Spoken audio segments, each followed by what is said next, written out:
This is CA Sanidhya Saraf, your friend, mentor and coach.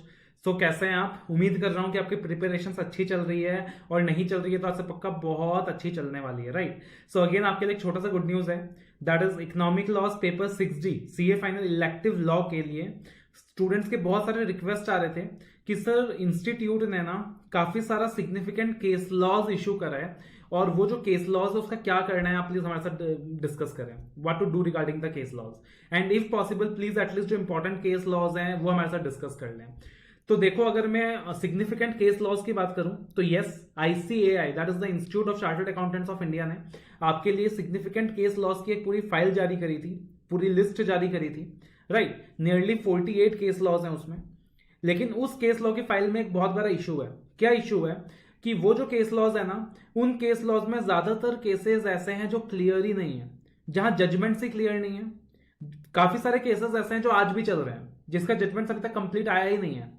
So that was the issue in those case laws. Institute ने जो language दिया था वो भी काफी कॉम्प्लिकेटेड था, काफी सारी चीजें क्लियर नहीं थी, right? And that is why I decided to provide 3 types of files for those case laws। 3 type के फाइल्स मैंने आपको प्रोवाइड किया है। पहला, मैंने क्या करा कि उन सिग्निफिकेंट केस लॉस का आपको डिटेल्ड फाइल प्रोवाइड करा। उसमें जितने भी इंस्टीट्यूट ने केसेस डिस्कस किए हैं वो सारे केसेस हैं, और ज्यादा क्लैरिटी के साथ हैं। अगर आप आईसीआई का फाइल से पढ़ोगे तो आपको ज्यादा समझ नहीं आएगा।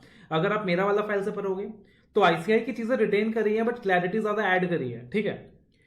दूसरा जो मटेरियल मैंने आपके लिए केस लॉस के लिए रिलीज करा that is the summary material. जो डिटेल्ड मटेरियल है केस लॉ का वो 82 पेजेस का है।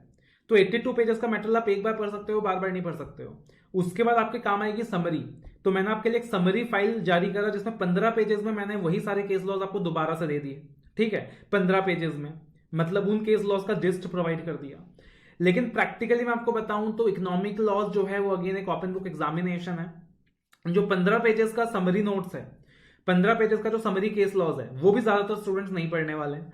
काफी सारे स्टूडेंट्स का था कि सर इंपॉर्टेंट केस लॉज बता दो कि इंपॉर्टेंट कौन सा है। तो देखो भाई, ऐसे तो इंपॉर्टेंट बताना बहुत ही मुश्किल है, लेकिन फिर भी based on my experience, based on my judgement, जितनी अंडरस्टैंडिंग मुझे है, मैंने 15 केस लॉज फिल्टर आउट करे हैं फ्रॉम ऑल द चैप्टर्स। तो from the 48 cases given by the ICI मैंने 15 केस लॉज की लिस्ट बनाई है। 4 पेजेस का एक फाइल आपको प्रोवाइड किया है, जिसके अंदर हर एक केस का नाम, द रूलिंग ऑथोरिटी जिसने जजमेंट सुनाया है, the key takeaway of the case, वो सारी चीजें मैंने आपको प्रोवाइड करी है। That is the important case law file, ठीक है? तो ये तीनों फाइल्स आपको अपना मेंटर वेबसाइट में मिल जाएगा, मेरे टेलीग्राम चैनल में मिल जाएगा। और वो जो इंपॉर्टेंट केस लॉज हैं, 15 इंपॉर्टेंट केस लॉज हैं, उनके की टेक अवेज में इस वीडियो में भी डिस्कस करूंगा। तो आपको वो जो 15 इंपॉर्टेंट केस लॉज का फाइल अवेलेबल है मेरे वेबसाइट में और टेलीग्राम चैनल में, आपको वहां से डाउनलोड कर लेना है और मेरे साथ इस वीडियो में जुड़ जाना है, राइट? कुछ चीजें मैं एडिशनल भी बताऊंगा आपको apart from what is given in the file. तो 15 important case laws that is I am going to discuss with you, जिसके फैक्ट्स आपको याद रख लेने चाहिए, जिसका क्रक्स आपको याद रख लेना चाहिए, बिकॉज इंपॉर्टेंट है और एग्जाम में आने के हाई चांसेस हैं। तो देखना, CA final elective paper 6D economic case laws, 15 important case laws की टेक अवेज, इसमें मैंने दे दिया है कि एटलीस्ट आप साथ में रेफरेंस के लिए समरी फाइल तो रेफर कर ही लीजिएगा, अगर आपके पास डिटेल्ड फाइल रेफर करने का टाइम ना भी हो।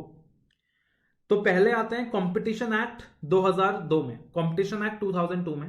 तो कंपटीशन एक्ट 2002 के अंदर हमने 2 इंपॉर्टेंट केस लॉज पिकअप करे हैं। पहला जो केस लॉ है वो रेलिवेंट मार्केट के ऊपर बेस्ड है कि रेलिवेंट मार्केट कैसे डिसाइड होगा। रेलिवेंट मार्केट का कॉन्सेप्ट याद है ना आपको? रेलिवेंट मार्केट, रेलिवेंट प्रोडक्ट, ये हमने कंपटीशन एक्ट में डिस्कस करा है कि सीसीआई डिसाइड करता है कि what is the relevant market, what is the relevant product, किन फैक्टर्स के ऊपर रेलिवेंट मार्केट डिसाइड किया जाता है, किन फैक्टर्स के ऊपर रेलिवेंट प्रोडक्ट डिसाइड किया जाता है, वो भी हम लोग डिस्कस करते हैं चैप्टर के अंदर। और दूसरा केस एक भारतीय एयरटेल का केस है, सुप्रीम कोर्ट का जजमेंट है। तो अगेन ये 2 केसेस हमने लिए हैं। तो पहला केस है कंपटीशन एक्ट 2002 का, दैट इज ये जो केस है this is between the House of Diagnostics LLP and Esaote Asia Pacific Diagnostic Private Limited, ठीक है? और यहां पे जो रूलिंग ऑथोरिटी है वो कौन सी है? कॉम्पिटिशन कमीशन ऑफ इंडिया खुद है। अब इस पार्टिकुलर केस में क्या क्वेश्चन अराइज हुआ, इस पार्टिकुलर केस में क्या क्वेश्चन अराइज हुआ, देखना आप साथ साथ नोट डाउन कर लोगे कुछ एडिशनल बातें। तो इस क्वेश्चन में डिसाइड हुआ, इस केस में डिसाइड हुआ how to decide the relevant market, आखिर रेलिवेंट मार्केट कैसे डिसाइड होगा। तो देखो, रेलिवेंट मार्केट कैसे डिसाइड होगा, उसके बहुत सारे फैक्टर्स हैं जो कंपटीशन एक्ट 2002 में दिया हुआ है कि किसका कितना मोनोपली है, कंज्यूमर का प्रेफरेंस क्या है उस मार्केट में, है ना? ज्योग्राफिकल फैक्टर्स के ऊपर डिपेंड करेगा, कंज्यूमर प्रेफरेंसेस के ऊपर डिपेंड करेगा। तो ये बहुत सारा फैक्टर्स है जो कंपटीशन एक्ट में दिया है। इस पार्टिकुलर जजमेंट के अंदर हम लोग क्या देख रहे हैं, ये देख रहे हैं कि देखो भाई उन सारे फैक्टर्स को कंसीडर करते हुए सीसीआई फैसला लेता है कि ये जो मार्केट है ये रेलिवेंट मार्केट है कि नहीं है। अब मान लो सपोज एक कंप्लेन आता है सीसीआई के पास कि इस फलाना कंपनी ने अपने डोमिनेंट पोजीशन को अब्यूज किया है। सो अगर ऐसा केस सीसीआई के सामने आता है तो सीसीआई बहुत सारे फैक्टर्स कंसिडर करता है कि सबसे पहले वो जो एंटिटी है वो डोमिनेंट है कि नहीं है, डोमिनेंस डिसाइड करता है CCI.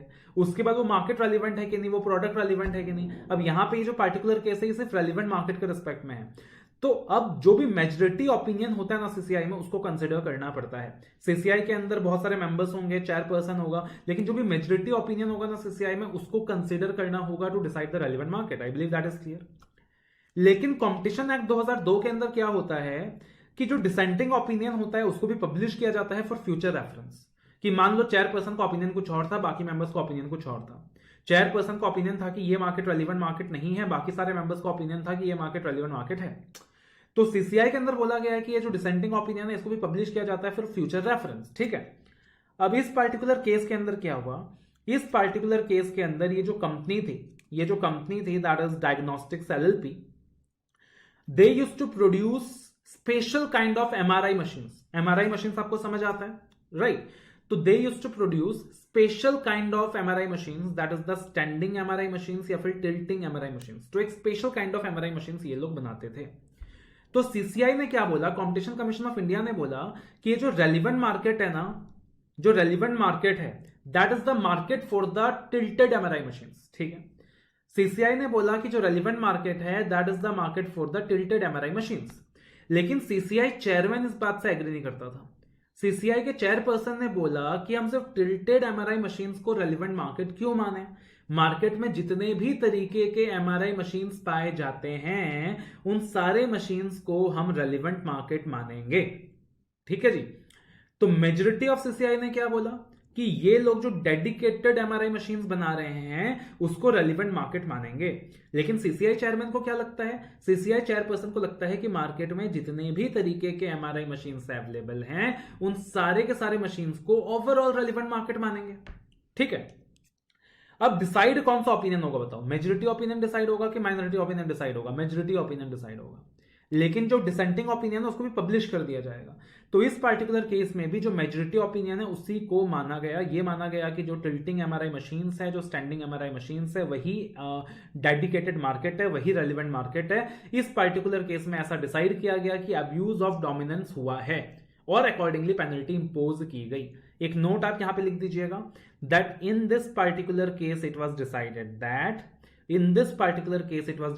That abuse of dominant position took place and accordingly penalty was imposed। ठीक है ना, accordingly penalty was imposed। तो केस बड़ा सिंपल है।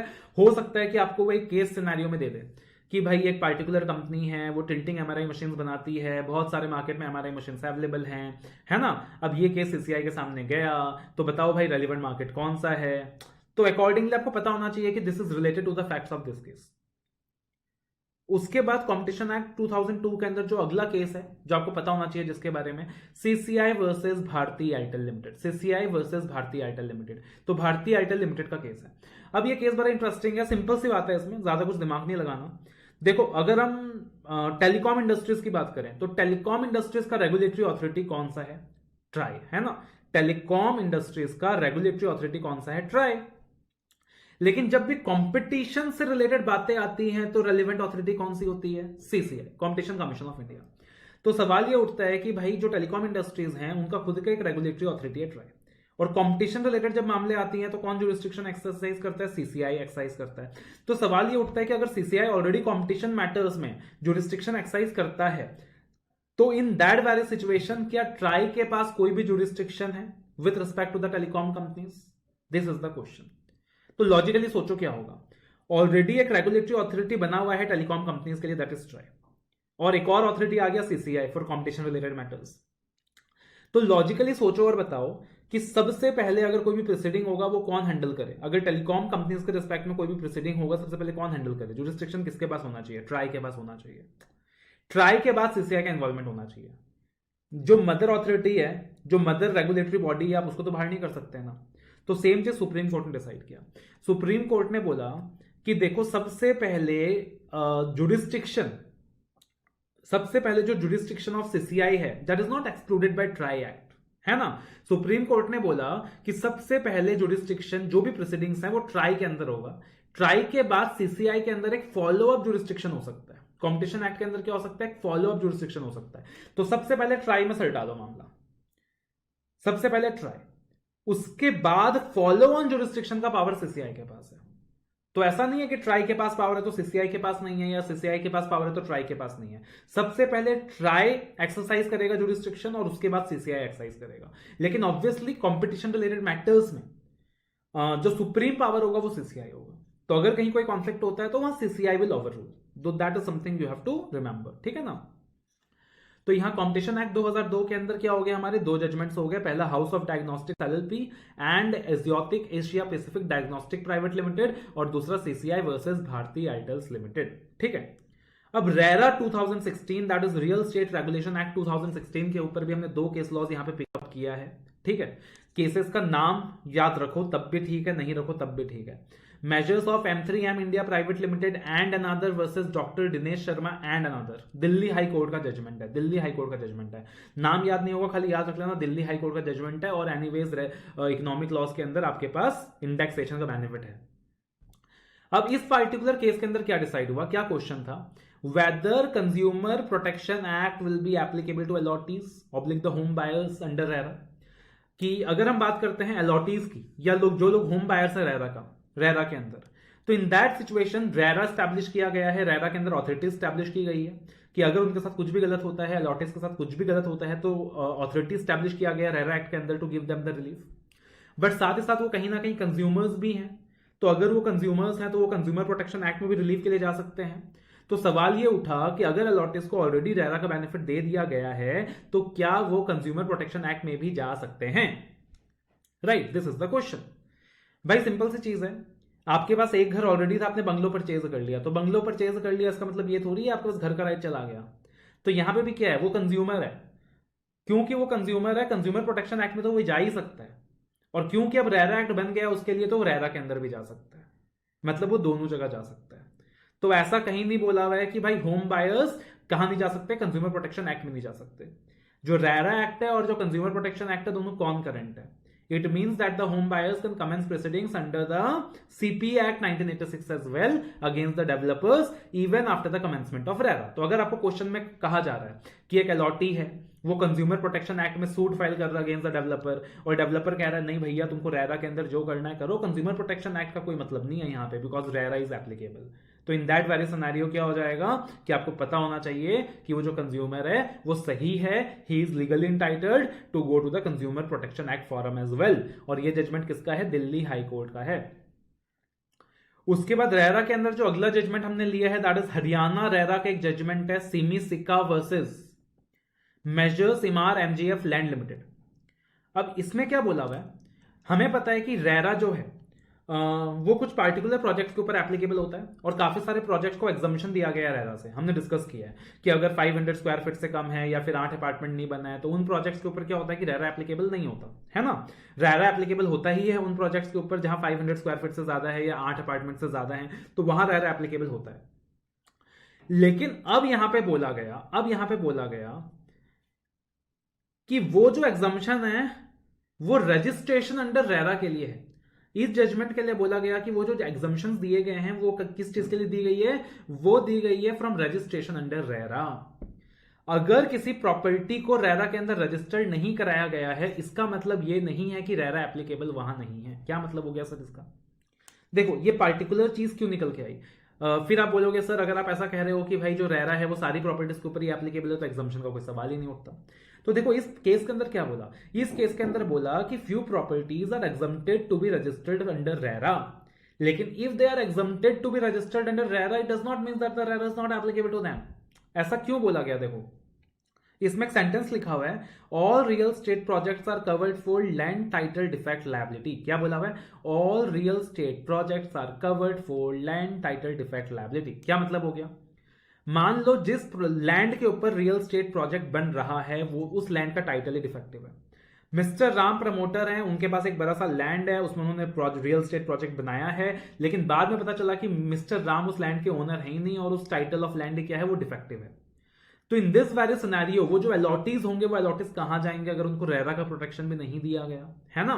तो इसीलिए बोला गया है इन दिस पर्टिकुलर केस कि if the title of the land is defective in which real estate project is made, then RERA will also be made applicable on those projects। कि इस पर्टिकुलर केस में क्या हुआ था कि वो जो लैंड था, उस लैंड का जो टाइटल था वो डिफेक्टिव था, और बाद में जब अलॉटीज रेरा अथॉरिटीज के पास गई तो प्रमोटर्स का कहना था, बिल्डर्स का कहना था कि भाई रेरा तो एप्लीकेबल ही नहीं है इस प्रोजेक्ट के अंदर, तो आप रिलीफ दे ही नहीं सकते। तो अकॉर्डिंगली अथॉरिटी ने बोला कि नहीं भैया, अगर टाइटल ऑफ लैंड डिफेक्टिव है जिसमें रियल एस्टेट प्रोजेक्ट बना है तो रेरा उन प्रोजेक्ट्स के ऊपर भी एप्लीकेबल हो जाएगा, ताकि हम उन अलॉटीज को रिलीफ दे सकें, ताकि हम क्या कर सके सर, उन अलॉटीज को रिलीफ दे सकें। ठीक है ना। तो this are the two case laws that you need to remember under the RERA part. अब आ रहे हैं हम आईबीसी केस लॉज के अंदर, आईबीसी के केस लॉज के अंदर, और आईबीसी के जो केस लॉज हैं वो सबसे ज्यादा इंपॉर्टेंट है, that is the most important. So coming to the IBC judgements, that is insolvency bankruptcy code. एक सेक्शन 8 के ऊपर बेस्ड है, सुप्रीम कोर्ट का जजमेंट है, दूसरा सेक्शन 14 के ऊपर बेस्ड है, और तीसरा सेक्शन 24 के ऊपर बेस्ड है। तीनों के तीनों काफी इंपॉर्टेंट है। ठीक है। तो insolvency bankruptcy code 2016, the first case that is the Macquarie bank limited versus Shilpi cable technologies limited, section 8 के ऊपर बेस्ड है, सुप्रीम कोर्ट का जजमेंट है, एपेक्स कोर्ट का जजमेंट है। अब आपको याद होगा सेक्शन 8 ऑफ आईबीसी कोड में हमने क्या डिस्कस किया था कि ऑपरेशनल क्रेडिटर क्या करता है, operational creditor demand notice submit करता है, राइट। ऑपरेशनल क्रेडिटर क्या करता है, एक डिमांड नोटिस डिलीवर करता है on the occurrence of default. तो जब डिफॉल्ट अराइज होता है, जब डिफॉल्ट इंकर होता है, ऑपरेशनल क्रेडिटर ने पेमेंट देने में डिफॉल्ट कर दिया होता है, तो उसके बाद क्या होता है कि ऑपरेशनल क्रेडिटर क्या करता है, एक डिमांड नोटिस डिलीवर करता है। That is something we have discussed, हमने अच्छे से कॉन्सेप्ट डिस्कस किया वहां पे कि किस तरीके से ऑपरेशनल क्रेडिटर एनसीएलटी के पास जाता है, एनसीएलटी के पास जाने से पहले किस तरीके से ऑपरेशनल क्रेडिटर को क्या करना पड़ता है, एक डिमांड नोटिस सबमिट करना पड़ता है, उसके बाद अगर पैसा नहीं मिला तब जाके ऑपरेशनल क्रेडिटर एनसीएलटी के पास जा सकता है। वो सारा कुछ हमने डिस्कस किया है। अब इस पर्टिकुलर केस के अंदर क्या हुआ कि ऑपरेशनल क्रेडिटर ने डिमांड नोटिस खुद डिलीवर नहीं किया, और ऑपरेशनल क्रेडिटर के बिहाफ में उसके ऑथराइज्ड एजेंट ने, उसके लॉयर ने डिमांड नोटिस डिलीवर किया। ठीक है। तो ऑपरेशनल क्रेडिटर ने खुद डिमांड नोटिस डिलीवर नहीं करा, और उसके बिहाफ में क्या हुआ कि जो उनका ऑथराइज्ड एजेंट है, उनका ऑथराइज्ड लॉयर है, उन्होंने डिमांड नोटिस डिलीवर किया। अब कभी कभी ना फालतू की बातों पे लड़ाई झगड़ा हो जाता है। अब लड़ाई किस बात पे हो गया कि ऑपरेशनल क्रेडिटर ने खुद डिमांड नोटिस डिलीवर क्यों नहीं किया। गलत हुआ है भाई, ऑपरेशनल क्रेडिटर को खुद डिमांड नोटिस डिलीवर करना चाहिए था, उसका ऑथराइज्ड एजेंट, उसका लॉयर उसके बिहाफ में डिमांड नोटिस डिलीवर नहीं कर सकता, ऐसा कॉर्पोरेट डेटर ने बोला। आप बताओ गलत बोला या सही बोला। लॉजिक क्या है, ऑपरेशनल क्रेडिटर अपनी जगह क्या अपने ऑथराइज्ड एजेंट को या लॉयर को ऑथराइज कर सकता है to deliver the demand notice. Answer क्या होना चाहिए, आप लॉजिकली बोलोगे कि आंसर यस होना चाहिए। तो जो लॉजिक आपको लग रहा है वही लॉजिक सुप्रीम कोर्ट को लगा, और सुप्रीम कोर्ट ने यहां पे बोला कि ऑथराइज ऑपरेशनल क्रेडिटर क्या कर सकता है, डिलीवर कर सकता है डिमांड नोटिस, खुद भी डिलीवर कर सकता है, और अपने ऑथराइज्ड एजेंट को, लॉयर को ऑथराइज भी कर सकता है। एनसीएलटी ने पहले बोला था कि ऑपरेशनल क्रेडिटर को खुद ही डिमांड नोटिस डिलीवर करना होगा। इस पार्टिकुलर जजमेंट के अंदर सुप्रीम कोर्ट ने एनसीएलटी को ओवररूल कर दिया, और सुप्रीम कोर्ट ने कंक्लूड किया that the lawyer on behalf of the operational creditor can issue a demand notice of an unpaid operational डेब्ट। सो सेक्शन 8 के ऊपर बेस्ड है, काफी इंपॉर्टेंट केस लॉ है, Macquarie bank limited versus Shilpi cable technologies limited. उसके बाद अगला case है, ये भी काफी इंपॉर्टेंट है, सुप्रीम कोर्ट का जजमेंट है, state bank of India versus Ramakrishnan, है ना। सेक्शन 14 के ऊपर बेस्ड है, दैट इज सेक्शन 14 मॉरेटोरियम। तो हमने डिस्कस करा है कि मॉरेटोरियम पीरियड के अंदर कॉर्पोरेट डेटर का कोई भी एसेट वगैरह बेचा नहीं जा सकता, कोई भी एसेट वगैरह मॉर्गेज नहीं हो सकता, है ना। वो जो मॉरेटोरियम का टाइम है 180 डेज, वो एक रिवाइवल टाइम दिया जाता है कॉर्पोरेट डेटर को कि आप क्या करो, अपने आप को रिवाइव करो। तो मॉरेटोरियम का जो टाइम पीरियड है उसमें 180 डेज का एक टाइम पीरियड दिया जाता है, एक रिवाइवल टाइम दिया जाता है कॉर्पोरेट डेटर को कि आप अपने को रिवाइव कर सको। अब सवाल ये उठा कि कॉर्पोरेट डेटर के जो पर्सनल गारंटर्स हैं, कॉर्पोरेट डेटर के जो पर्सनल गारंटर्स हैं, क्या उनके ऊपर भी मॉरेटोरियम का कॉन्सेप्ट लगेगा या नहीं लगेगा, जिन्होंने कॉर्पोरेट डेटर के बिहाफ में पर्सनल गारंटी दी है। Whether section 14 would apply to personal guarantors of corporate debtors or not, that was the question that came into place. अब यहां पे लॉ के अंदर क्लैरिटी नहीं थी, लॉ में ये जो क्लैरिटी है वहां मिसिंग था। ठीक है ना। तो लॉ में क्लैरिटी मिसिंग था, कुछ lawyers literal interpretation of law का मतलब निकालते थे, कुछ lawyers logical interpretation of law से मतलब निकालते थे। लॉ के अंदर क्लैरिटी मिसिंग था कि section 14 personal guarantors of corporate debtor को एप्लीकेबल है कि नहीं। तो सुप्रीम कोर्ट ने यहां डिस्प्यूट खत्म कर दिया। सुप्रीम कोर्ट ने यहां हेड करा कि ये जो मॉरेटोरियम का कॉन्सेप्ट है ये सिर्फ कॉर्पोरेट डेटर्स के ऊपर एप्लीकेबल है, उनके पर्सनल गारंटर्स के ऊपर एप्लीकेबल नहीं है। इसका मतलब मॉरेटोरियम पीरियड के वक्त भी पर्सनल गारंटर्स को फोर्स किया जा सकता है टू पे for any debts, and the moratorium period is not going to save the personal guarantors of a corporate debtor।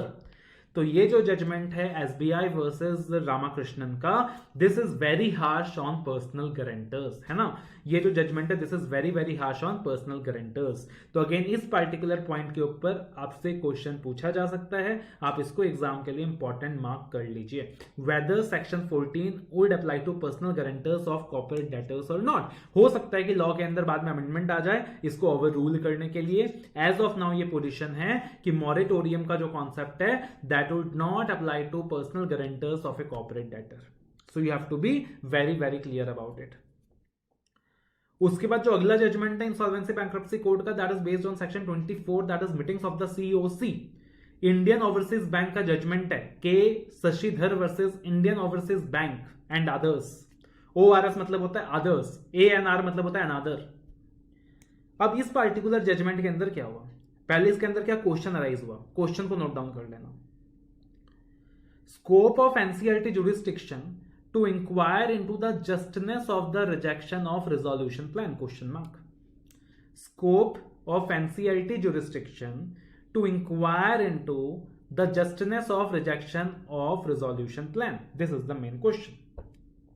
कि रिजोल्यूशन प्लान रिजेक्ट हो गया है तो एनसीईआरटी का कितना जुरिस्डिक्शन है to inquire into the justness of resolution plan. अब इस पार्टिकुलर केस में क्या हुआ था, आपको याद होगा कि पहले जो रिजोल्यूशन प्लान था उसको अप्रूव करने के लिए 75% ऑफ वोटिंग पावर्स का अप्रूवल चाहिए होता था of the committee of creditors, ठीक है ना। 75% का अप्रूवल चाहिए होता था, लेकिन बाद में अमेंडमेंट आ गया, और अमेंडमेंट के थ्रू 75% को 66% कर दिया गया कि अगर 66% वोटिंग शेयर के द्वारा भी रिजोल्यूशन प्लान को अप्रूव किया जाएगा तो उसको अप्रूव्ड माना जाएगा। तो पहले 75% था, फिर 66% हो गया। अब हुआ क्या, ध्यान से सुनो। पहले जब ये अमेंडमेंट फोर्स में नहीं था, मतलब पहले 75% का जब रिक्वायरमेंट था, उस वक्त मान लीजिए लेट अस से कि 66.5% वोटिंग शेयर आया था, 66.5% वोटिंग शेयर रिजोल्यूशन के फेवर में था। लेकिन बिकॉज ऑफ द फैक्ट कि उस वक्त रिक्वायरमेंट 75% थी तो ये रिजोल्यूशन प्लान कैंसिल हो गया, ठीक है। अब बाद में जब अमेंडमेंट आ गया और 66% को इंक्रीज करके 75% कर दिया गया तो in that very scenario committee of creditors को लगा कि हमारा जो वोटिंग परसेंटेज था वो तो 66.5 था, यानी 66 से ज्यादा था। अब तो अमेंडमेंट आ गया है, अब तो 75% हो गया है, तो वो जो रिजोल्यूशन प्लान हमारा रिजेक्ट हो गया था उसको भी अप्रूव करवा लेते हैं और वो एनसीईआरटी के पास चला गया, ठीक है ना, वो एनसीईआरटी के पास चला गया, राइट। तो इस पर्टिकुलर केस में क्या डिसाइड किया सुप्रीम कोर्ट ने, इस पर्टिकुलर केस में सुप्रीम कोर्ट ने डिसाइड किया कि भाई जो भी अमेंडमेंट्स आते हैं वो प्रोस्पेक्टिव इफेक्ट से आते हैं, रेट्रोस्पेक्टिव इफेक्ट से नहीं आते हैं। तो जब भी ये 75% का अमेंडमेंट आया उसके बाद से जो रिजोल्यूशन प्लान अप्रूव होगा वहां 66% देखना है। जब भी अमेंडमेंट आया 75 टू 66 वाला, उसके बाद से जो रिजोल्यूशन प्लान अप्रूव होगा वहां 66% देखना है। उससे पहले जो भी रिजोल्यूशन प्लान अप्रूव हुआ था वहां 75 ही देखना है, वहां 66% को देख के आप डिसीजन नहीं ले सकते हो। That was something that was decided by the Supreme court, ठीक है। सो अगेन आईबीसी का छोटा सा जजमेंट है। उसके बाद आते हैं prevention of money laundering act 2002 के अंदर। अगेन इसके दो इंपॉर्टेंट जजमेंट्स हैं, पहला अपीलेट ट्रिब्यूनल का जजमेंट है, दूसरा बॉम्बे हाई कोर्ट का जजमेंट है। तो measures PMT machines limited versus the deputy directorate of the enforcement Delhi, यानी यहाँ पे जो केस हुआ है वो किसका हुआ है, PMT machines limited versus the deputy directorate का हुआ है। अब इस पार्टिकुलर केस के अंदर क्या हुआ, इस पार्टिकुलर केस के अंदर एक कॉन्फ्लिक्ट अराइज हो रहा है पॉम्ला वर्सेस आईबीसी। आप लॉजिकली सोच के बताओ कि पॉम्ला वर्सेस आईबीसी का अगर कोई कॉन्फ्लिक्ट अराइज होता है तो कौन जीतेगा, ज्यादा पावरफुल कौन है, ज्यादा ताकतवर कौन है, पॉम्ला या आईबीसी। तो you know very well that IBC is more powerful being a court, IBC will override PMLA. इस केस के अंदर भी कुछ ऐसा ही हुआ। राइट, इस केस के अंदर भी कुछ ऐसा ही हुआ। हुआ क्या, जो कंपनी था पीएमटी मशीन्स, उनके खिलाफ सीआरपी प्रोसेस चालू हो गया, ठीक है। अब सीआरपी प्रोसेस चालू होने के बाद जो एडजुडिकेटिंग अथॉरिटी है पॉमला के अंदर, जो इन्फोर्समेंट डायरेक्टरेट है, वो कंपनी के प्रॉपर्टीज को अटैच करना चाहता था। वो प्रॉपर्टीज जो मॉर्गेज की गई हैं इन फेवर ऑफ बैंक्स, जो बैंक्स के फेवर में मॉर्गेज की गई हैं, उनको अटैच करना चाहता था, ठीक है। अब वो जो प्रॉपर्टीज हैं वो मॉर्गेज की गई है इन favour of banks and further they were not purchased from the proceeds of crime. मतलब ये स्टैब्लिश नहीं हुआ है कि वो जो प्रॉपर्टी है वो प्रोसीड्स ऑफ क्राइम से खरीदा हुआ है, ऐसा स्टैब्लिश नहीं हुआ है कि वो प्रॉपर्टी ब्लैक मनी से परचेज किया हुआ है, ऐसा प्रूव नहीं हुआ है।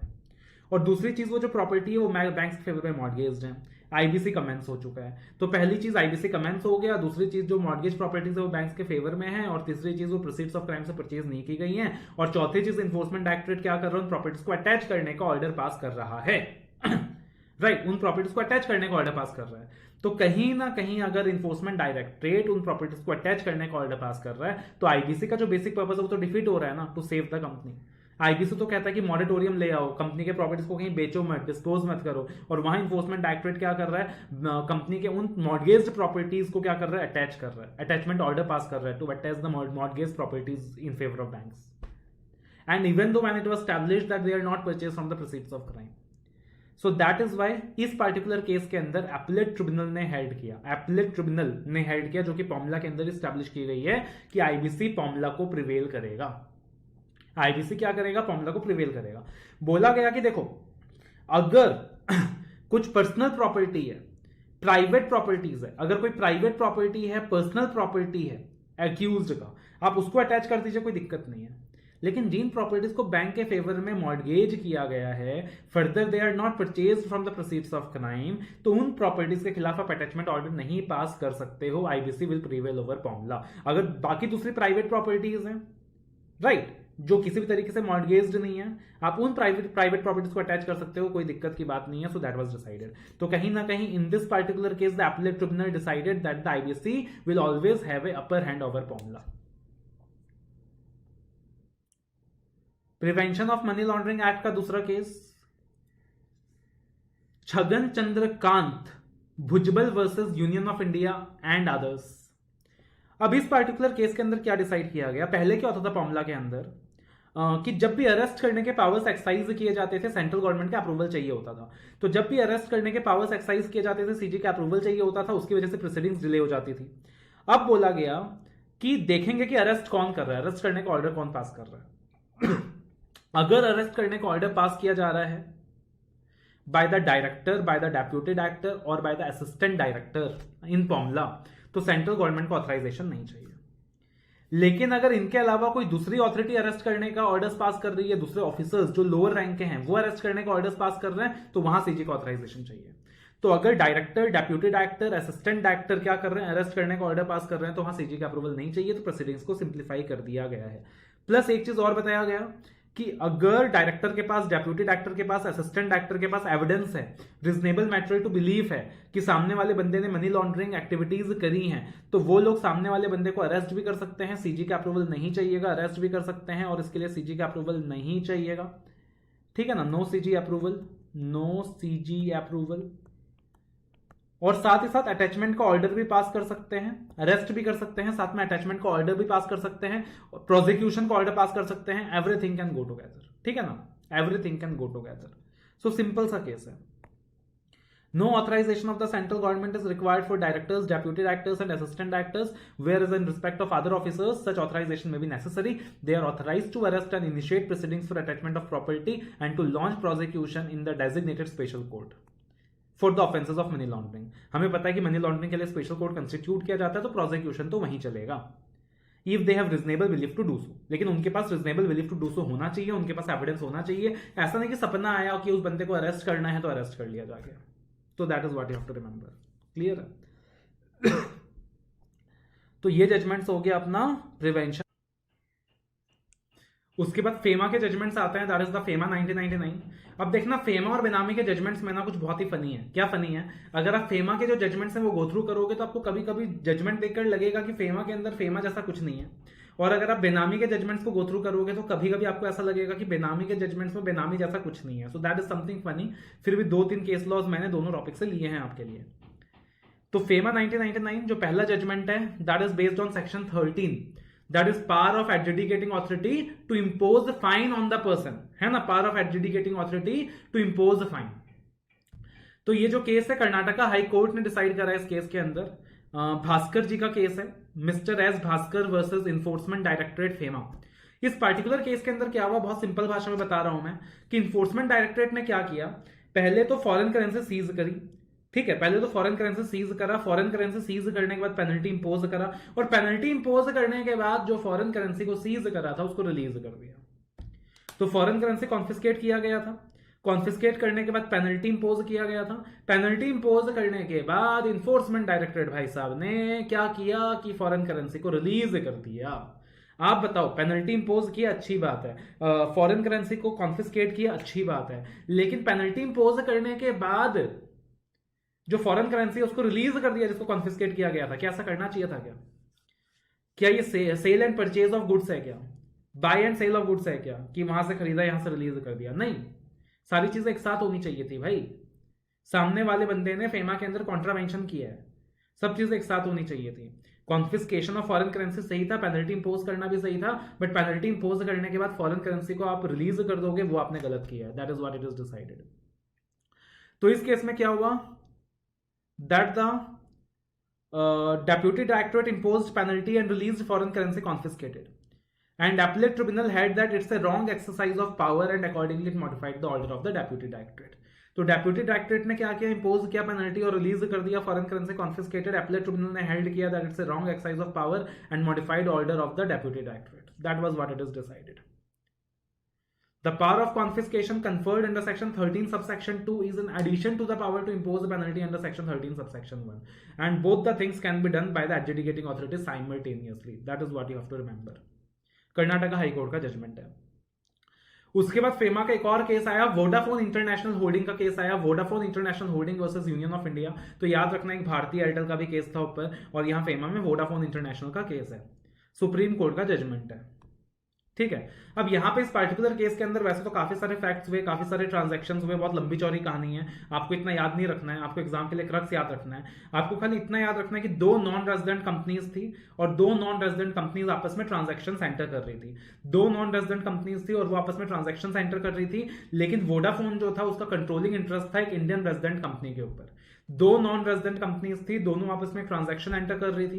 सेल परचेज का ट्रांजैक्शन था, तो सेल परचेज का ट्रांजैक्शन था बोलकर वहां पे अगर आप क्या देखोगे इनकम टैक्स एक्ट के हिसाब से तो कैपिटल गेन टैक्स बनता है. ठीक है, और दोनों एंटिटीज कौन सी है, नॉन रेजिडेंट एंटिटीज है. प्लस यहाँ पे जो प्लेस ऑफ बिजनेस है वो भी इंडिया के बाहर था. प्लेस ऑफ बिजनेस भी इंडिया के बाहर था. जो प्लेस ऑफ ट्रांजैक्शन है वो इंडिया के बाहर था. कैमन बोलकर एक जगह, वहां ट्रांजैक्शन हुआ था. प्लस दोनों नॉन रेजिडेंट एंटिटीज थी, लेकिन वोडाफोन का कंट्रोलिंग इंटरेस्ट था एक इंडियन रेजिडेंट कंपनी के ऊपर. Just because of the fact कि वोडाफोन का एक कंट्रोलिंग इंटरेस्ट था इंडियन रेजिडेंट कंपनी के ऊपर, बोलकर इंडियन रेवेन्यू अथॉरिटीज ने उनसे कैपिटल गेन टैक्स डिमांड किया कि हमें इस ट्रांजैक्शन में कैपिटल टैक्स मिलना चाहिए. तो यहां पे सुप्रीम कोर्ट ने इंडियन रेवेन्यू अथॉरिटीज के मांग को खारिज कर दिया और बोला कि they don't have any jurisdiction to impose tax on the offshore transactions between 2 non resident companies. Supreme court authorities ने क्या हेल्ड किया, that the Indian revenue authorities do not have any jurisdiction to impose tax on the offshore transactions between 2 non resident companies wherein controlling interest in Indian resident company is acquired by the non resident company in the transaction. I believe it is clear. FEMA का एक और judgement है supreme court का, Kanwar Natwar Singh versus director of enforcement and another. Kanwar Natwar Singh versus director of enforcement and another. यहां पे हुआ क्या, देखो कि एडजुडिकेटिंग ऑथोरिटी ने जब नोटिस दिया, राइट, नोटिसी को, यानी जिस बंदे को नोटिस दिया, सो इन दैट वेरी सिचुएशन होता क्या है, अब एडजुडिकेटिंग ऑथोरिटी अगर किसी पार्टिकुलर पर्सन के खिलाफ ऑर्डर सुना रही है, फैसला सुना रही है, तो बहुत सारे डॉक्यूमेंट्स एडजुडिकेटिंग ऑथोरिटी को मिला होगा. जितने डॉक्यूमेंट्स एडजुडिकेटिंग ऑथोरिटी को मिला होगा उनमें से काफी सारे डॉक्यूमेंट्स को एडजुडिकेटिंग ऑथोरिटी ने कंसीडर किया होगा, उनके ऊपर रिलायंस प्लेस करे होंगे. बाकी ऐसे बहुत सारे डॉक्यूमेंट्स होते हैं कि जिनके ऊपर एडजुडिकेटिंग ऑथोरिटी ने रिलायंस प्लेस ही नहीं करा, जिन डॉक्यूमेंट्स को एडजुडिकेटिंग ऑथोरिटी ने इग्नोर कर दिया, जो उस केस के लिए काम के नहीं थे. ठीक है। अब एडजुडिकेटिंग ऑथोरिटीज क्या कर रही है, डॉक्यूमेंट्स को देख रही है, डॉक्यूमेंट्स के ऊपर रिलायंस प्लेस कर रही है और अकॉर्डिंगली एक पेनल्टी का ऑर्डर पास कर रही है। लेकिन उससे पहले एडजुडिकेटिंग ऑथोरिटी को क्या करना पड़ता है, अपॉर्चुनिटी ऑफ बीइंग हर्ड देना पड़ता है, प्रिंसिपल ऑफ नेचुरल जस्टिस को फॉलो करना पड़ता है, बताना पड़ता है कि मैंने कौन से डॉक्यूमेंट्स में रिलाई किया है, मैंने क्यों ये ऑर्डर आपके खिलाफ पास किया है, जो सामने वाला एक्यूज्ड पर्सन है उसकी बातें सुननी होती हैं, उसके डॉक्यूमेंट्स देखने होते हैं, और उसके बाद ही एडजुडिकेटिंग ऑथोरिटी फैसला सुना सकता है। अब इस पर्टिकुलर केस में क्या हुआ कि एडजुडिकेटिंग ऑथोरिटी ने जितने भी डॉक्यूमेंट्स हैं जिन पे एडजुडिकेटिंग ऑथोरिटी ने रिलायंस प्लेस किया था, वो सारे डॉक्यूमेंट सप्लाई कर दिए नोटिस को कि भाई ये देखो ये सारे रेलिवेंट डॉक्यूमेंट्स हैं और हमने इन डॉक्यूमेंट्स के ऊपर रिलायंस प्लेस करके अपना जजमेंट फ्रेम किया है। लेकिन नोटिस कहता है कि नहीं, मेरे को सारे डॉक्यूमेंट चाहिए, आप मेरे को सारे डॉक्यूमेंट सप्लाई करो, हर एक डॉक्यूमेंट सप्लाई करो, जिन डॉक्यूमेंट के ऊपर आपने रिलायंस प्लेस नहीं करा है आप उन डॉक्यूमेंट्स को भी सप्लाई करो, वरना आपका ये नोटिस ही गलत है। तो यहां पे नोटिस इनवैलिडेट करना चाहता था एडजुडिकेटिंग ऑथोरिटी के दिए गए नोटिस को ऑन द फैक्ट कि उन्होंने सारे डॉक्यूमेंट सबमिट नहीं करा है, सारे डॉक्यूमेंट सबमिट नहीं करा है। तो इस पर्टिकुलर केस में सुप्रीम कोर्ट ने क्या डिसाइड किया, क्वेश्चन ये राइज हुआ कि will supply of relevant documents to notice serve the principle of natural justice. अगर सारे के सारे रेलिवेंट डॉक्यूमेंट्स जिसके ऊपर एडजुडिकेटिंग ऑथोरिटी ने रिलायंस प्लेस किया है अगर वो सर्व कर दिया जाए नोटिस को, तो क्या वो प्रिंसिपल्स ऑफ नेचुरल जस्टिस को सर्व करेंगे? तो सुप्रीम कोर्ट ने क्या डिसाइड किया, आप लॉजिकली सोचो क्या डिसाइड किया होगा, सारे डॉक्यूमेंट देने होंगे या वो डॉक्यूमेंट देने से काम चल जाएगा जिनमें रिलायंस प्लेस किया? तो जो आपको लग रहा है वही सुप्रीम कोर्ट को लगा। I believe so that the notice is not entitled to demand to furnish all the documents in possession of the adjudicating authority। सिर्फ अगर वो डॉक्यूमेंट जिनके ऊपर एडजुडिकेटिंग ऑथोरिटी ने रिलायंस प्लेस किया है, जो रेलिवेंट डॉक्यूमेंट्स हैं, अगर एडजुडिकेटिंग ऑथोरिटी उतना भी डॉक्यूमेंट सबमिट कर देता है तो that is enough to serve the purpose of principle of natural justice. उसके बाद बेनामी ट्रांजैक्शन एक्ट के 3 जजमेंट हैं जो कि अपने लास्ट के 3 जजमेंट्स हैं, the judgments from the Benami Transaction Act. So coming to the Prohibition of Benami Property Transaction Act 1988, तो यहाँ पे 3 जजमेंट्स हैं, राइट। पहला जो 2 जजमेंट है दोनों डेफिनेशन ऑफ बेनामी ट्रांजैक्शन के ऊपर बेस्ड है, दैट इज सेक्शन 2 क्लॉज 9।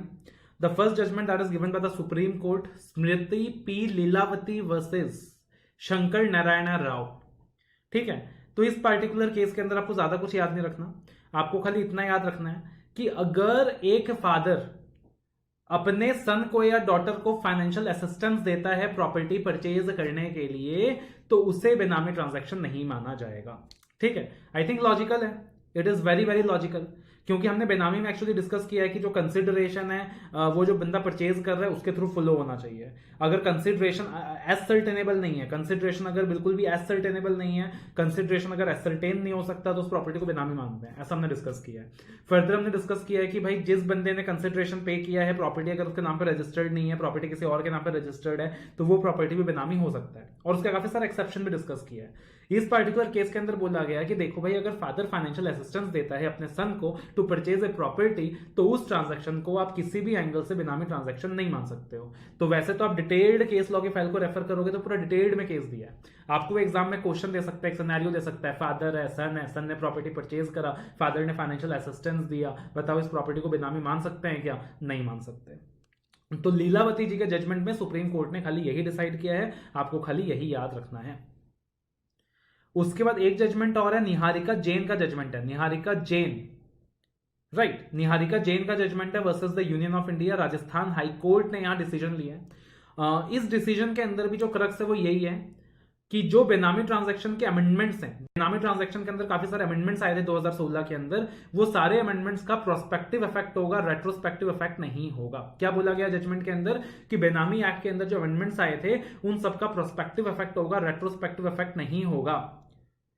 तो इस पार्टिकुलर जजमेंट के अंदर क्या हुआ था, इस पार्टिकुलर केस के अंदर क्या हुआ था कि भाई जब पुराना बेनामी एक्ट एप्लीकेबल था, जब अमेंडमेंट्स नहीं आए थे, राइट, जब पुराना बेनामी एक्ट एप्लीकेबल था, जब अमेंडमेंट्स नहीं आए थे, तो उस वक्त मान लो पेनल्टी इंपोज कर दिया गया था as per the old law.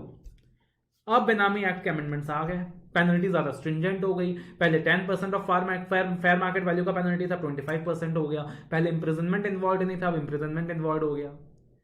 तो यहां पे व्हाट हैपेंड इज दैट कि क्या कर रहे थे ये लोग, what they were doing is that कि इन्होंने कहा कि अच्छा एक काम करते हैं, जो पुराना लॉ है, पहले पुराना लॉ के हिसाब से पेनल्टी इंपोज किया गया था, अब नया लॉ आ गया है, नई पेनल्टी आ गई है, क्यों ना नई पेनल्टी इंपोज कर दी जाए। तो यहां पे राजस्थान हाईकोर्ट ने मना कर दिया। राजस्थान हाईकोर्ट ने बोला कि ऐसी बात है कि amendments in benami act are prospective and not retrospective, and the penalty of new act will not be imposed for transactions that have taken place before the amendment. That is decided. ठीक है। उसके बाद एक जजमेंट आया Bhim Singh versus Kan Singh, supreme court का judgement है। Supreme court का judgement है भीम सिंह वर्सेस कान सिंह। काफी इंटरेस्टिंग जजमेंट है, इंपॉर्टेंट जजमेंट है। ये जजमेंट इंपॉर्टेंट इसीलिए है, इस जजमेंट के अंदर है कुछ भी नहीं। आप जजमेंट रीड करोगे, आप कहानी रीड करोगे तो आप बोलोगे बेनामी का केस लग ही नहीं रहा, ये तो एक नॉर्मल विल का केस लग रहा है मुझे। ठीक है। इस केस के अंदर हुआ क्या था, 3 भाइयों की कहानी है, भरत सिंह, भीम सिंह, कान सिंह। भरत सिंह के साथ भीम सिंह रहता था, भरत सिंह के साथ भीम सिंह रहता था, और भीम सिंह ने भरत सिंह की बहुत सेवा करी। मतलब भरत सिंह के 2 छोटे भाई हैं, एक भीम सिंह है, कान सिंह है। भरत सिंह के साथ भीम सिंह रहता था, भीम सिंह ने भरत सिंह की बहुत सेवा करी। उस सेवा भाव से खुश होकर भरत सिंह, जो कि ओनर था प्रॉपर्टी का, जब उसका डेथ हो गया, उसने उस प्रॉपर्टी को भीम सिंह के बेटे को ट्रांसफर कर दिया। क्यों ट्रांसफर कर दिया? बिकॉज भीम सिंह ने भरत सिंह की बहुत सेवा करी थी, तो उस सेवा भाव से खुश होकर भरत सिंह ने भीम सिंह के बेटे को प्रॉपर्टी ट्रांसफर कर दिया। डेथ के बाद यहां पे जो कान सिंह आया, जो दूसरा भाई है, थर्ड ब्रदर है, उसने बोला कि मेरा भी राइट है उस प्रॉपर्टी के ऊपर, वो जो ट्रांजैक्शन है वो तो बेनामी है, उसको नल एंड वॉइड डिक्लेयर करो, मेरा भी राइट है उस प्रॉपर्टी के ऊपर, उस प्रॉपर्टी के ऊपर मेरा भी राइट होना चाहिए। एंड यहां पे भीम सिंह के ब्रदर को प्रॉपर्टी अकेले नहीं मिलनी चाहिए। तो इस तरीके से 3 भाइयों का डिस्प्यूट था। भरत सिंह जो मर गए, उन्होंने अपनी प्रॉपर्टी भीम सिंह के बेटे को ट्रांसफर कर दी, और बाद में कान सिंह उन्होंने डिमांड करा राइट इन द प्रॉपर्टी। तो इस पार्टिकुलर जजमेंट के अंदर डिसाइड हुआ कि जब भी प्रॉपर्टी ट्रांसफर की जाती है तो काफी सारी चीजें देखी जाती है, इंटेंशन देखा जाता है। यहां पे जो भरत सिंह का इंटेंशन था वो बहुत क्लियर था कि भीम सिंह मेरे साथ रहते थे और मैं अपनी इच्छा से प्रॉपर्टी उसको ट्रांसफर करना चाहता हूं, उनके बेटे को ट्रांसफर करना चाहता हूं, तो कान सिंह का प्रॉपर्टी के ऊपर कोई राइट नहीं होगा। जजमेंट बहुत सिंपल है ना, जजमेंट बहुत सिंपल है, लॉजिकली भी आप आंसर कर देते हैं। लेकिन ये पार्टिकुलर केस इंपॉर्टेंट इसीलिए है बिकॉज इस पार्टिकुलर जजमेंट में Bhim Singh and another versus Kan Singh के जजमेंट में सुप्रीम कोर्ट ने 4 टेस्ट दिए हैं to determine whether a transaction is a benami transaction और नॉट। और ये 4 टेस्ट हमेशा काम आएगा to determine whether a transaction is a benami transaction, इसीलिए ये जजमेंट इंपॉर्टेंट है। तो ये 4 टेस्ट आप अलग से नोट डाउन कर लोगे। कौन से 4 टेस्ट है? समरी वाले केस लॉस की फाइल में मिलेगा आपको, राइट। पहला, the burden to prove lies on the person who claims it to be benami. मतलब ए की प्रॉपर्टी है, ए के पास प्रॉपर्टी है, बी ने क्लेम किया कि अरे ये जो ए के पास प्रॉपर्टी है वो बेनामी है, तो ए को अपना इनोसेंस प्रूव नहीं करना, बी को प्रूव करना है कि ए के पास जो प्रॉपर्टी है वो बेनामी है। पहली चीज। दूसरी चीज, अगर मान लीजिए कंसिडरेशन पे कर रहा है कोई और व्यक्ति, प्रॉपर्टी ट्रांसफर हो रहा है किसी और व्यक्ति के नाम पे, तो हमेशा ये अज्यूम किया जाएगा कि वो जो प्रॉपर्टी परचेज की गई है वो उस बंदे के बेनिफिट के लिए परचेज की गई है जिसने कंसिडरेशन पे किया है। तो फॉर एग्जांपल, अगर कंसिडरेशन पे किया है पर्सन ए ने, प्रॉपर्टी ट्रांसफर हुई है पर्सन बी के नाम पे, तो माना जाएगा कि ये जो प्रॉपर्टी परचेज की गई है ये ए के बेनिफिट के लिए की गई है। तीसरी चीज, जिस बंदे ने कंसिडरेशन पे किया है उसका इंटेंशन मोस्ट इंपॉर्टेंट है। फॉर एग्जाम्पल, हमारे वाले केस में अगर भरत सिंह ने कंसिडरेशन पे किया था तो उसका इंटेंशन बहुत इंपॉर्टेंट था जब वो प्रॉपर्टी ट्रांसफर कर रहा है ना, कि इंटेंशन इज वेरी इंपॉर्टेंट, कि उसका इंटेंशन क्या था। चौथी चीज, वो जो इंटेंशन है वो काफी सारे फैक्टर्स के ऊपर डिसाइड होगा, जैसे कि करंट सर्कमस्टेंसेस क्या है, पार्टीज के बीच रिलेशन क्या था। जैसे उस केस में भीम सिंह और भरत सिंह के बीच बहुत अच्छा भाइयों का रिलेशन था, भीम सिंह ने भरत सिंह की बहुत सेवा की थी। मोटिव्स बिहाइंड द ट्रांजैक्शन, उस ट्रांजैक्शन के पीछे मोटिव क्या था, एंड देयर सब्सिक्वेंट कंडक्ट। तो ये 4 चीजें दी हैं, 4 test to determine whether a transaction is a benami transaction, जो सुप्रीम कोर्ट ने रखा Bhim Singh and another versus Kan Singh के जजमेंट में। और ये 4 टेस्ट आप अलग अलग जगह लगा सकते हो, बाकी सिचुएशन में भी लगा सकते हो। पहला, the burden to prove lies on the person who claims it to be benami. दूसरा, कंसिडरेशन, अगर एक व्यक्ति पे कर रहा है, प्रॉपर्टी दूसरे व्यक्ति के नाम पे ट्रांसफर हो रहा है, तो ऐसा माना जाएगा कि परचेज बेनिफिट के लिए है उस पर्सन का जिसने कंसिडरेशन पे किया है। तीसरा, intention of person who paid the consideration is most important. और चौथा, वो जो इंटेंशन डिसाइड होगा वो करंट सर्कमस्टेंसेस के हिसाब से डिसाइड होगा, रिलेशनशिप ऑफ पार्टीज के हिसाब से डिसाइड होगा, मोटिव्स बिहाइंड ट्रांजैक्शन के बिहाफ में डिसाइड होगा, एंड देयर सब्सिक्वेंट कंडक्ट। ठीक है। जो Vodafone international holding versus Union of India का केस था, उसके भी कुछ फैक्ट्स मैंने आपके लिए यहां नोट डाउन कर दिया, लिख दिए, तो आप वीडियो को पॉज करके नोट डाउन कर सकते हो अगर आप इंटरेस्टेड हैं। कि जो वोडाफोन इंटरनेशनल होल्डिंग का केस था, वहां जो प्लेस ऑफ ट्रांजैक्शन है वो कैमन था, इंडिया के बाहर। सीजीपी कंपनी एक कंपनी थी जो कि बेस्ड ऑन कैमन था आउट ऑफ इंडिया, जिसका 67% इंटरेस्ट था HEL के ऊपर, 67% कंट्रोल था HEL के ऊपर, जो कि एक जॉइंट वेंचर था एसआर का और हज का, और एसआर एक इंडियन कंपनी था। तो सीजीपी का यहां पे कंट्रोलिंग इंटरेस्ट था HEF के ऊपर। फिर होल्डिंग ऑफ सीजीपी जो है, सीजीपी की जो होल्डिंग है उसने ट्रांसफर कर दिया कंट्रोलिंग इंटरेस्ट वोडाफोन को। वोडाफोन ने बदले में कंसिडरेशन पे किया, और रेवेन्यू अथॉरिटीज ने बोला कि इस पार्टिकुलर कंसिडरेशन के अंदर, ट्रांजैक्शन के अंदर आपने टीडीएस क्यों नहीं काटा है, आपने टीडीएस क्यों डिडक्ट नहीं करा है, यहाँ एक कैपिटल टैक्स बनना चाहिए था, आपने टीडीएस डिडक्ट क्यों नहीं किया है। तो सुप्रीम कोर्ट ने बोला कि ये जो ट्रांजैक्शन है वो दो नॉन रेजिडेंट के बीच है, एक ऑफशोर ट्रांजैक्शन है, और यहाँ टीडीएस की कोई अकाउंटेबिलिटी अराइज नहीं होगी। I believe it is clear. तो देखो, इकोनॉमिक लॉस पेपर 6D के जो जजमेंट्स है ना वो इतना ज्यादा इंपॉर्टेंट नहीं है। अब ज्यादा से ज्यादा मान सकते हो कि पूरे पेपर में 8 मार्क्स का जजमेंट आ जाएगा, उसके लिए बहुत ज्यादा दिमाग भी अपने को नहीं लगाना है। आप चाहो तो आप रीड कर सकते हो, डिटेल्ड केस लॉ का फाइल मैंने आपको दे दिया है, समरी दे दिया है, इंपॉर्टेंट केस लॉ का फाइल दे दिया है, but let me tell you, ज्यादातर जो जजमेंट्स इंस्टीट्यूट के हैं ना वो क्लियर नहीं है। अभी भी आपको एक चीज बता रहा हूं मैं, अगर आप किसी पार्टिकुलर केसेस को गूगल में सर्च करोगे तो आपको लग सकता है कि सर ने कुछ और बोला था, यहां कुछ और लिखा है। क्यों? कभी कभी वहां जज के ओपिनियन दिए होंगे। आप जज के ओपिनियन को केस का डिसीजन मत मान लेना। जजेस अपना अपना ओपिनियन देते हैं, फाइनली डिसीजन आता है, केस लंबा होता है। दूसरी चीज, काफी सारे केसेस आज भी ऑनगोइंग है, चलती जा रही है, तो वो जजमेंट फाइनल नहीं है, वो सिर्फ अभी के सिचुएशन के हिसाब से है। ठीक है, थोड़ा बहुत मॉडिफिकेशन मैंने यहाँ किया आपकी अंडरस्टैंडिंग के लिए, तो आपको कंफ्यूज नहीं होना, आपको गूगल सर्च भी नहीं करना, आपको कुछ नहीं करना, जितना हो सके उतना सिंप्लीफाई करके मैंने आपके सामने प्रेजेंट कर दिया है। केस लॉस के 3 फाइल आपको प्रोवाइड कर दिए गए हैं, बहुत ज्यादा श्रद्धा भक्ति भाव हो, सिर्फ एक ग्रुप हो तो आप detailed case law file read कर लेना, उसके बाद summary case law file read कर लेना, तीसरी बार important case law file read कर लेना। किसी के अंदर इतना भक्ति भाव नहीं है, बोथ ग्रुप दे रहे हो, टाइम कम है, कुछ मत करना, सिर्फ ये वीडियो देख लेना और ये 15 केस लॉस देख लेना। चांसेस है कि अगर केस लॉ आएगा तो इससे कवर हो जाएगा। ठीक है, हालांकि गारंटी किस बात की नहीं है, गारंटी किसी चीज की नहीं होती, बट मोस्ट लाइकली अगर केस लॉस के क्वेश्चन आएंगे तो यहां से कवर हो जाएंगे। किसी और टीचर ने अगर सपोज इंपॉर्टेंट केस लॉस की लिस्ट दी है तो हो सकता है मुझसे डिफर करे, बिकॉज हर किसी का अलग ओपिनियन हो सकता है, अलग जजमेंट हो सकता है। This is my personal opinion, so you can accordingly go through this case laws file. This is available on www.apnamental.com, free resources part, and this is again available on the Telegram channel। ठीक है, इस particular case के अंदर अगर मैं एक एक case law को बहुत क्लैरिटी के साथ आपको बताता तो 4-5 घंटे का लेक्चर हो जाता, मुझे उतना रेलिवेंट नहीं लगा। मैंने सिर्फ उतना बताया जितना एग्जाम के लिए चाहिए, राइट। 80% भी समझ आ गया तो मेरा पर्पस सॉल्व हो गया, दैट्स इट, राइट। बाकी इकोनॉमिक लॉस के बाकी जितने रिसोर्सेज आप यूज करो, master index, 75 pages summary notes, जितना भी मैंने आपको रिसोर्स प्रोवाइड किया सबके सब यूज करो। ऑडियो क्लिप सुनो, रिविजनरी वीडियोस देखो। अभी भी प्रॉब्लम लग रहा है इकोनॉमिक लॉस के अंदर तो 38 आवर्स का क्लासेस अवेलेबल है, डिटेल्ड में इकोनॉमिक लॉस कराया हुआ है, सारे चैप्टर्स कराए हुए हैं, आप वो देख कर सकते हो, उसको यूज कर सकते हो। But make sure that you are going to get very good marks in this subject. You are not going to ignore this subject based on the fact कि ओपन बुक है। ये ओपन बुक है तो उसको asset बनाओ, अपनी liability मत बनाओ, है ना। You are a CS student, you very well understand the importance of asset over liability, तो make this subject your asset and not your liability. Hopefully this video lecture was beneficial for you all. All the very best. Love you all. Take care.